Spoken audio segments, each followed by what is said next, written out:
Welcome back, everyone. Great to have you here again. Thank you to everyone who listened or watched us last week and gave beautiful feedback. And we look forward to another great conversation about the Parsha of Toldot. It's interesting that of all the forefathers, we have a few parashot that we discussed that are all related to Avraham. And then starting next week, Yaakov becomes the main character in Sefer Bereshit. And this one parsha of Toldot is dedicated to Yitzchak. And it's especially interesting because Yitzchak, who has one parsha dedicated to him, also comes off as a very, I would say, passive sort of patriarch. We see from the first story of the Akedah that he takes a completely passive role, even when it comes to his own marriage. Eved Avraham does all the work. So the marriage happened through the act of Eved Avraham and not Yitzchak himself. And then in this parsha also, as we'll discuss, it seems, from at least from a superficial reading, that Yitzchak plays a very passive role here. Everything happens to Yitzchak. He gets fooled. He doesn't exactly know which son is which son is the right one to bless. And also, when it comes at the end of the parsha to sending Yaakov away, the initiative seems to come completely from Rivka. So I guess my question to you, Abba, is why does it seem like the Torah portrays Yitzchak as a very passive figure? Again, it's totally fine. We have a lot of very good Jews who seem to kind of have a quiet role in life. But for one of our forefathers to be such a weak figure, why is he portrayed that way? And is that really the way that he should be characterized? I believe that indeed Yitzchak was more passive than Avram and Yaakov. For sure, as you mentioned, Avram is traveling from one place to another. He's Av Hamon Goyim. Apparently, through his traveling, he's bringing many people closer to God. He spread monotheism.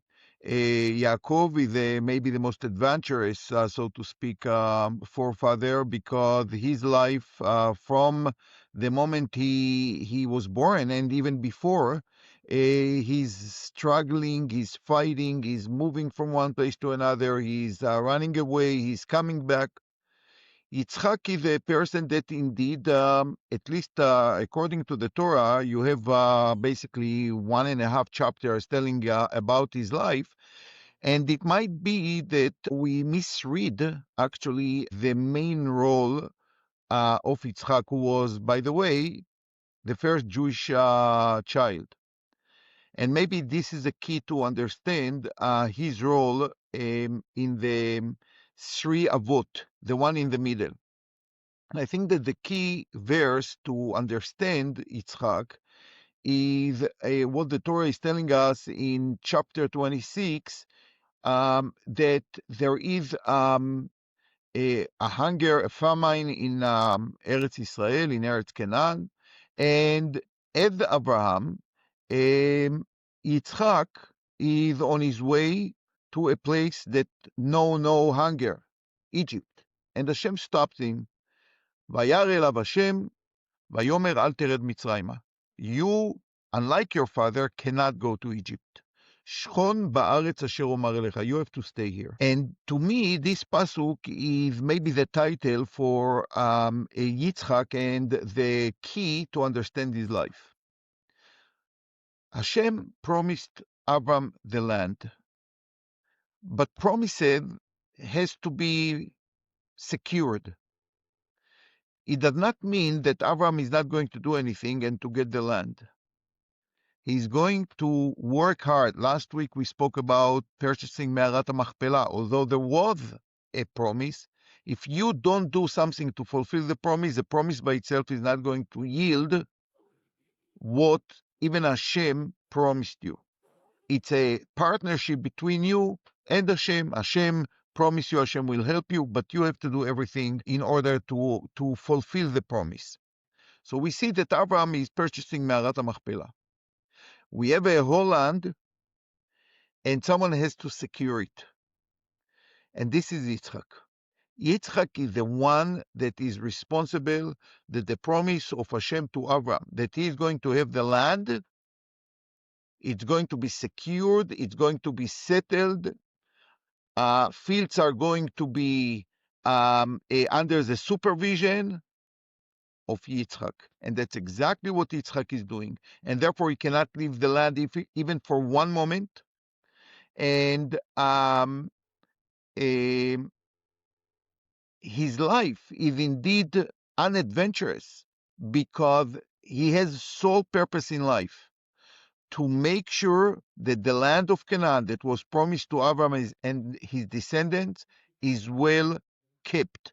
In my opinion, Yitzchak was this passive person who actually, by being there, being in the land, and make sure that everyone see him, it's visible, he's doing things in the fields, he's sowing the fields, he's plowing the field, he's keeping the field from intruders. It's not so passive. It's actually doing the right thing, an active act of securing the land and fulfilling the promise of Hashem to his father Abraham. I think there's a few proofs to what you're saying, specifically in the story of going down to Grar, where the pasuk, when you read it, is a little bit strange. What does the pasuk say? Vayhi ra'av ba'aretz, and there was a famine in the land. Milvad ha'ra'av harishon asher haya bimei Avraham, not the one that was in the days of Avram. And someone who reads this pasuk says, we're talking about Yitzchak. Avram passed away already. Why would we think that the Torah is talking about that famine? But maybe the Torah is setting us up, exactly like you say, that this is the same thing that happened during the days of Avraham. Pay attention, a lot of it will sound the same, but the result will be completely different than what happened in the days of Avraham. I want to talk about something we don't find in, not with Abraham, not with Yitzchak, and possibly maybe generations after. How Abraham became wealthy. He was a trader. He was a shepherd. He moved from one place to another because a shepherd cannot stuck in one place. Yaakov was an expert shepherd. He actually was the first breeder and was very successful in it. He acquired the skill to be Ishtam Yoshev Oalim. Yoshev Oalim, we know it as Oalei Shem Be'ever. He was like a Talmid Chacham. It's all true, but Yoshev Oalim, first of all, in the Torah, Yoshev Oelu Miknei. It's the people who are building tents and moving from one place to another. The only one who was not a shepherd was Yitzchak. Yitzchak was a person of the field. He was a farmer. And this is very original. This is very different from what Avram did and what Yaakov is going to do. And I think this requires some attention. And again, it going back to my point. Yitzchak was unique in terms of securing the land of Canaan. And it was not easy. I think that the Torah want to tell us in what environment they lived. So the same story is happening to Avram with Paro, and is now happening with Abimelech in Gerar. The Torah want to highlight the fact that our forefathers dealt all their life with people that they were morally corrupt.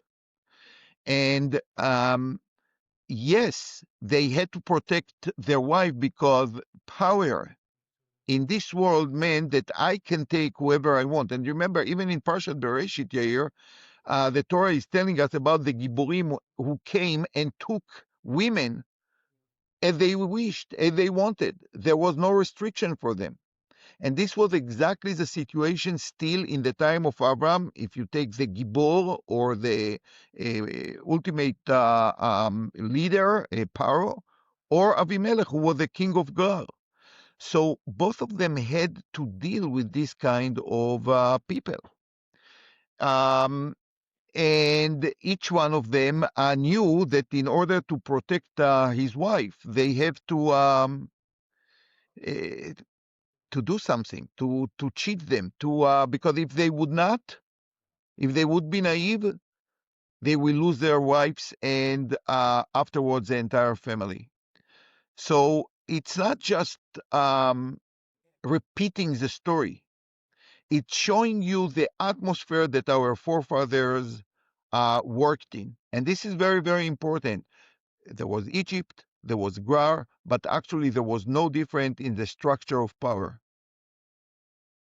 I do think that everything we've spoken about in Sefer Bereshit points to one main idea, which is all the stories that we read about our forefathers are not stories that just happened to them. The Ramban famously calls it Maaseh Avot Siman Lebanim, which is what happens to the forefathers, the foreshadowing of what will happen to their children. So we have to look at all the stories within Sefer Bereshit as a sign of nation building, of what will happen to future generations. We in the Very beginning true. of our parsha, where we see that Rivka is having a difficult pregnancy, and we see it very clearly that they tell her, "You think this is like a local issue that's happening in your womb? You should know that what's happening in your womb is really two nations that will constantly be fighting each other Right. forever."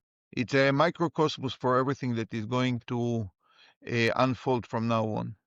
Absolutely. 100%. And that's why we can look at Yitzchak's personality, and like you said, he's the patriarch or preservation. And I think it's an important lesson, which I've heard in different forms from you in the past, where Jewish history and Jewish tradition is always finding the balance between innovation and preservation. And for sure, Avram was a revolutionary monotheism, and Yaakov also was a tumultuous life that, again, was indicative of what will happen to future generations. But it's very important, and that's why it's important that Yitzchak be the middle patriarch, to understand that as much as Jews might be living tumultuous lives, there's always that harking back to the patriarch Yitzchak, where he really represents this preservation, this going back and forth between tumultuous and innovative lives, but also always keeping in mind the preservation, which again we see in the beginning of our parsha, where the pasuk tells us "Ve'ele Toldot Yitzchak," that you would think, well, these are the generations of Yitzchak. You'd expect to see, okay, Yaakov and Esav. No, Avraham olidet Yitzchak. Yitzchak's entire existence and his lesson for us was that he was able to preserve the lessons that he got from his father Abraham, and we see it very clearly with the story of the wells, where he names them the same. And again, someone like me with a superficial reading originally comes and says, "What? He couldn't think of a new name for these wells?" But no, this is the lesson, and this is the main story of Yitzchak, is exactly to show you his role and our role as his progeny is to have that model of preservation, in addition to everything that we learn from Avraham and Yaakov. Because again, going back to my point, you see the beirot that Avram dug, certainly used for his flock, for his animals. Remember that maybe for Yitzchak it was something different. It was actually to water the fields. So Avram could not protect his wells, because even if he was in a place for 2-3 months, the next move is going to be to the north, where his sheep can have enough food, and he cannot protect it. For Yitzchak, he focused on the protection of the land. And in a way, if we, as you said, and it's very, very true, the Torah is teaching us something about our life, I would say that the last 100 years in the Jewish history are much more associated with Yitzchak than maybe the other Avot. Because what are we doing in the last 100 years? We try to protect the land, we build, we settle, and this is exactly what Yitzchak did.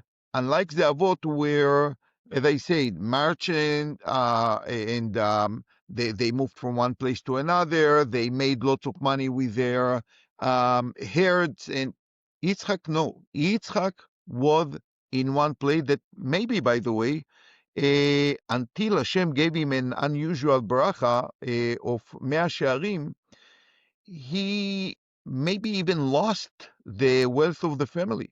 Interestingly enough, we have a machloket between the Ibn Ezra and the Ramban to what degree Yitzchak was a wealthy person, which seems to be a very uninteresting issue. Why should we care about his bank account? But apparently, it's very, very important to understand. He left behind him the wealth that Abraham accumulated because he had a mission in his life to protect the land of Israel. Even though he will not be as wealthy as Abraham, maybe it will cost him money to hire soldiers around to protect himself, because I don't believe that he didn't have like a small army, because he wouldn't survive all the attempts to get rid of him. When we say Vaikanoto Plishtim, it doesn't mean that they sat at home or were walking to the local bar to complain about Yitzchak. I'm sure that they tried to hurt him. That's how it worked in the old time, and he had to hire many people. It cost lots of money. And therefore, the Ibn Ezra, for example, said, how can you understand the whole issue with Nezid Adashim? Like a person comes from the field, he goes home, he opens the fridge and eats something. The Ibn Ezra said the fridge was empty because they did not have enough food to sustain the family. And therefore, he felt that he's going to die. Velama li ze bechora. So we talked about a person that, yes, the Torah is not like giving us the whole picture. But if you read between the lines, he's the person who left a lot behind him, like the Mityashvim 100 years ago, many of them left wealthy homes, and they were idealists. They wanted to rebuild the land. So I would say our generation is much more like Yitzchak than Avraham or Yaakov. Let's pivot a little bit to the rest of the Parsha and really try to understand Yitzchak. We have a better understanding of Yitzchak and his mission in life. And maybe we can talk a little bit about why Yitzchak was confused about who the son, the better son or the favorite son should have been. What did he see in Esav and in Yaakov that made him seem like choosing the wrong son to continue his mission? That's a very interesting question, and I think that again we can highlight this by the main a thread of our thought here. Yair, I want to ask you a very simple question. The average Jew today, he see two people. One of them is Avrech, he's sitting like day and night and learning Torah. And the other one is a person who is an officer in a special unit in Tzahal, and both of them are coming to collect money from people for different reasons. One for yeshiva, one for a koilel, and the other one come to collect money for families of soldiers who are sometimes lost tons of money over the last 2 years because their husbands are serving for a long time in the army. Who do you think we are going to be more sympathizing with? I think nowadays, given the last couple of years, most people feel more of a need to give soldiers' families. Absolutely. And I believe that this is the key. It's only a mashal to what Yitzchak faced. He had a yeshiva bocher, Yoshev Ohalim. Yaakov was ish tam, Yoshev Ohalim, wonderful person. But at the end of the day, he did not followed the mission of his father. His father was a fighter, was ish sadeh, was a person who protected the land. Yaakov was ish tam Yoshev Ohalim. If you explain it that he himself was a shepherd or he was like sitting and learning, he was not continuing the legacy of his father. Esav was ish tzad, ish sadeh. He was a person that apparently, as he grew up, joined his father to protect the land. As I said before, like you cannot just keep the land by, yore roe, with just watching the land. That's not enough in Israel. That's not enough in a place where people are fighting for every source of water, for every source of land. And Israel is a place like this. So most likely, Esav joined forces with his father. He went, maybe in the morning, Yitzchak went to the north, he went to the south. He helped his father. And his father saw him as the person that continue his legacy, because Yitzchak also was Ish Sadeh. The Torah is telling us, and Chachamim expand upon this idea, that Yitzchak represents the Sadeh, the open space, the land, the protection of the land. So to me, it's not a wonder that Yitzchak sympathized much more with Esav, because Esav was the high officer, and he did something great in the eyes of Yitzchak. He was the one that is going really to fight for and to protect the land of Israel that Hashem promised to Abraham Avinu. So Okay. let's flip the question. What did Rivka see that she preferred Yaakov? It seemed like you say that Esav was the one who was continuing the family's mission. So if indeed Yaakov was a Ishoalim, namely a shepherd, it's very easy to understand because she came from a family with a similar background, right? Actually, the original family of Abraham, and we know afterward that Lavan and his children had many sheep and goats, and so maybe she actually liked the background that she came from of shepherds, which is a very different culture than farmers, obviously.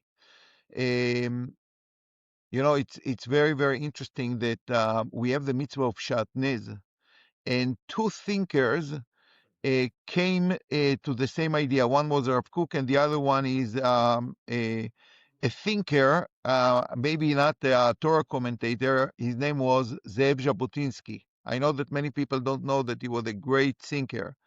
And both of them somehow explained the issue of Shatnez, because Shatnez come from Pishtan and Tzemer, which represent two different cultures, one of shepherds, the Tzemer, and one of Pishtan, which comes from the land. This is a farmer. And the Torah is telling us that these two cultures are fighting with each other. So it might be that Rivka, although married to Yitzchak, thought that this work of being a farmer, being kind of peasant, was not up to her level, because the people of the shepherds were the businessmen of the old times. I will just say in brackets, maybe this is why we don't find many discussions between Yitzchak and Abraham, but this is a wild guess. I don't want to expand upon this. I just open it for your thinking, because I know that you like to think about things. Um, and the second one, you know what? When you live with a person, you actually learn his real virtues. And I think that Rivka saw something very unique in Yaakov that Yitzchak, because he was all day in the Sadeh apparently, could not see. And sometimes you have this person who is very quiet and shy and not like extravagant and going outside and gibor and ishsadeh. And you realize that actually in the right circumstances, there are virtues and powers within him that will pop out.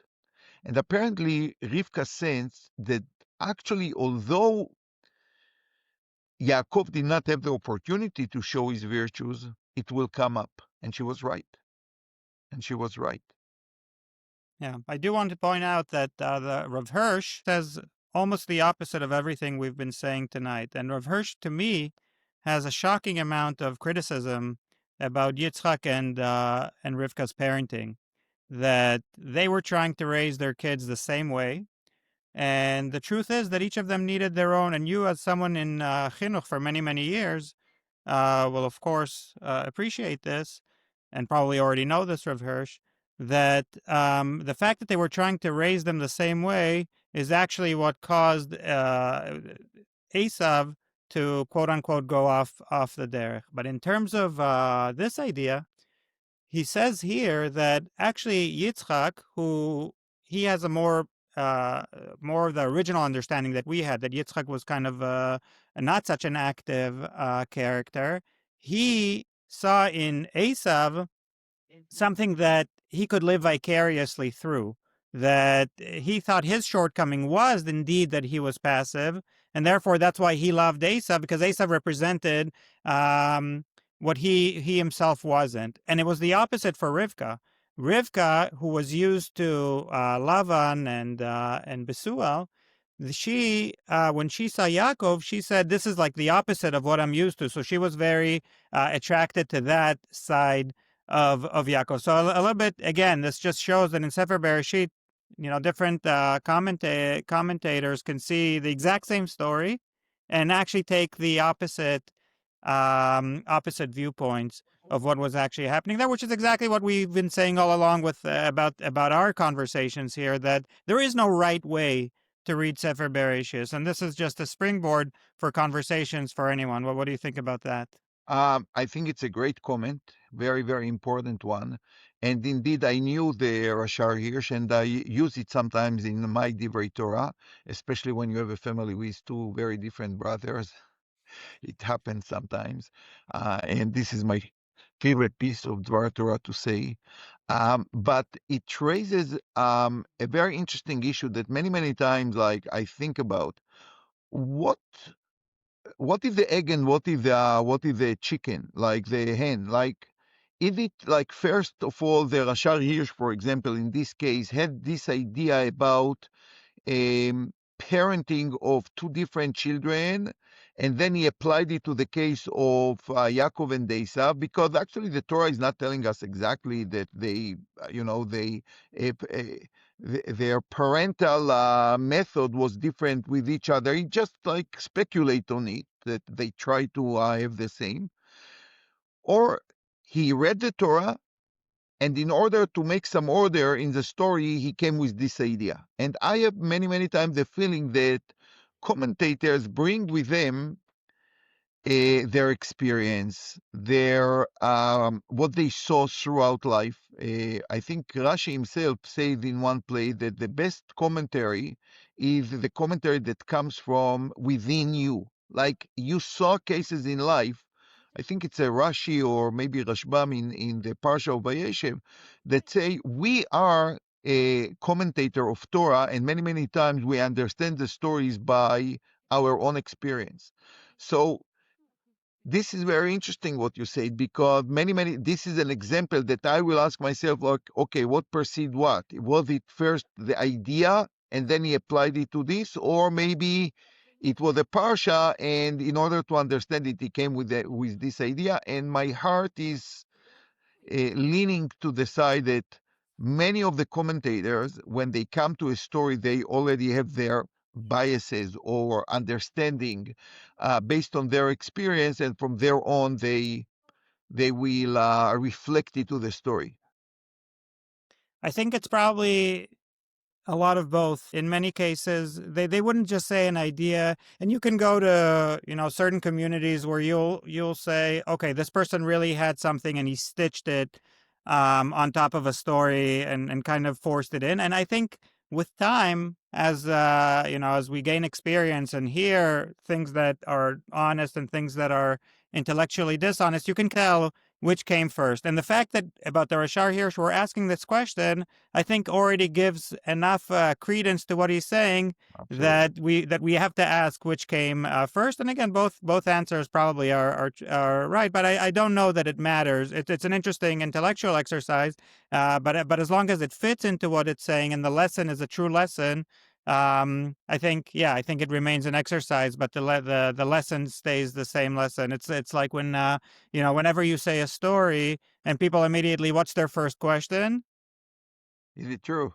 Yeah, is it a real story? And in most cases of that question, I don't think it matters. The lesson is the lesson, and whether it happened or not, by the time you hear the story, is more or less irrelevant. I always tell my story that I'm going to tell you a story, a true story that never happened. And they laugh like you, but it's very true because the truth of the story is way beyond what really happened. And I believe that many stories in the Torah and in the Agadot of Chazal, they were created around a kernel of truth that was is wearing many clothing and garments over it.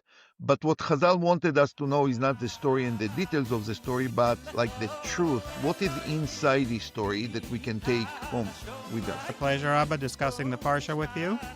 And I'm looking forward to next week. Shabbat Shalom. Shabbat Shalom.